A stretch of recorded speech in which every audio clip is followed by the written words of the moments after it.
Heather du Plessis-Allan Drive, weekdays from 4 on Newstalk ZB. Huge amount of respect for Helen Clark and the work that she's done on the report into the WHO's handling of COVID, but I'm not sure it's told us all that much we didn't already know. WHO stuffed this up, right? That's the headline. This was the modern-day test of the outfit, a real-life global pandemic, and it completely blew the thing.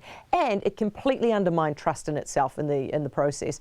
Helen Clark's report, in part, blames the WHO for letting this thing get out of hand by not declaring COVID a pandemic sooner, as in, should have warned the world just how bad it was sooner. It also blames China because China was slow with handing over information. All of this we already knew, right? The fact is, the WHO doesn't work, and it actually can't. It has no power to force countries to do things, and because it runs on money pledged by individual countries, including China, it has a conflict of interest. I mean, can anyone say that the WHO has been hard enough on China from the start? It has failed to call out adequately China's stonewalling and questionable honesty on COVID, and even as recently as January, February this year, it allowed China to essentially interfere in its report into the origins of COVID.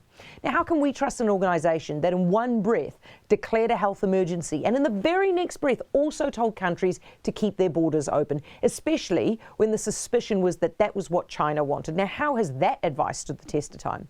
As long as the WHO is run like this, none of us can actually trust it, to be honest. And even now, it's reminding us how ineffectual it is with the COVAX vaccine distribution. I mean, COVAX is supposed to be a way of distributing vaccines to low-income countries who need it the most.